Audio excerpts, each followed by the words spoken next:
amakuru utaruzi. Wari uzi ko AI ibashije kuboneka mu mwaka wa 2020, ariko icyo nakubwira cyo utazi ni uko AI ya mbere yabayeho mu mwaka wa 1950, ariko ntabwo yashinzwe n'umuntu umwe, ahubwo ryari itsinda ry'abasore batatu biyegeranije maze bakora uyu mushinga. Ariko ubwo icyo gitekerezo cyari cyazanywe n'umugabo umwe wari umwongereza witwaga Alan Turing. Ubwo hari mu 1950. Igitekerezo yari amaze kugera nuko yari atangiye kwibaza niba imashini nayo ishobora gutekereza nk'umuntu. Ibyo ngibyo byahise bimukururira kuba yatangira kugenda akora uduteste tumwe na tumwe adukoresha ku mashini.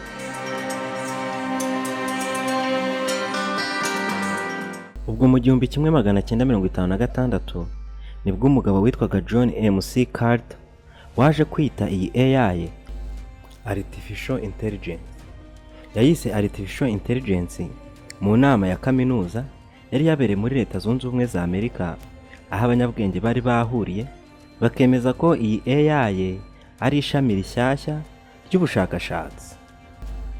Noneho dore igitangaje utaruzi, nuko AI version ya mbere cyangwa se porogaramu ya mbere yakozwe mu 1951. Ubwo ni nyuma y'umwaka umwe uyu Alan akimara kuyitekerezaho, haciyemo umwaka umwe hakorwa version ya mbere.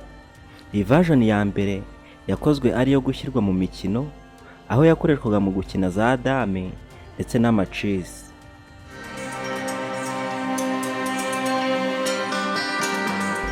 Ubwo dukomeje mu 1955 ndetse kugera kuri na 1956, ku bufatanye bw'umugabo witwaga Ellen ndetse na Herbert Simon, nibo ba mbere bakoze porogaramu yitwaga Logic Theory. Iyi porogaramu yakoreshejwemo ubwenge bukorano mu buryo bugaragara. Ubwenge bukorano bwari buri muri iyi porogaramu. Iyi porogaramu yakoraga neza cyane, dore ko yabashaga gukemura ibibazo by'imibare ndetse abahanga benshi cyane mu banyamibare batari buzabashe gukemura kuva icyo gihe kugeza na n'ubu. Dukomeje kandi, ubwo muri 1966 kugera kuri 1972 nibwo robo ya mbere irimo iri koranabuhanga rya Artificial Intelligence yabashije gukorwa.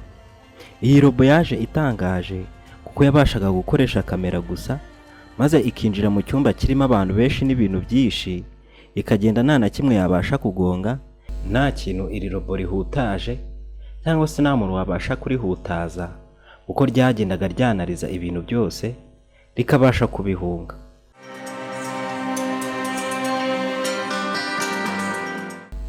Ubwo twakomeje twageze mu mwaka wa 1980. Aha muri 1980 nibwo noneho AI yari imaze kunozwa neza, itangiye gukoreshwa nk'ibigo bikomeye. Twavugamo nk'ibigo bya gisirikare byari bitangiye gukoreshwamo AI, ndetse AI igashyirwa no mu byogajuru byajyaga mu kirere. Dore ikindi kintu gitangaje muri iyi nkuru nawe ngiye kukubwira kikagutangaza. Ese uzi ko muri 1990 ikigo cyari kigezweho mu gutegura amafilime ndetse no kuyagurisha aricyo Hollywood cyaje nacyo kugura icyitwa membership, cyangwa se kugura imikoranire na AI kugira ngo babakorere porogaramu izabafasha gutegura amafilime yabo baje gukora muri iriya myaka adasanzwe. Ushobora kuba warabonye amafilime menshi adasanzwe muri Hollywood ukibaza ukuntu byagenze, ariko muri iyo myaka AI yari yamaze kwinjizwa muri Hollywood mu kubafasha gutunganya ariya mafilime yabo.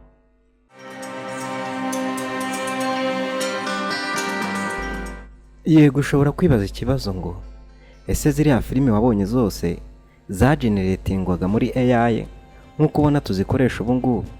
Oya, ntago ariko kuri. Ahubwo AI bazifashishaga mu gutunganya porogaramu bakoreshaga mu kweditinga zino filime zabo.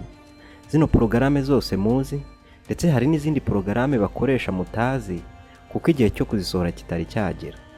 Niba ushaka kubimenya ibi nabyo, nzabakorera ikiganiro bereke application 5 Hollywood itarasohora zibafasha mu gutunganya amafilime. Yego, byiga utangaza cyangwa ngo byibazeho ibibazo byinshi, kuko version ya mbere ya AI yatangiye gukoreshwa mu mwaka wa 1951. None ikibazo wakwibaza nanjye nkubaza nti Ese ubu twebwe turi gukoresha version ya kangahe?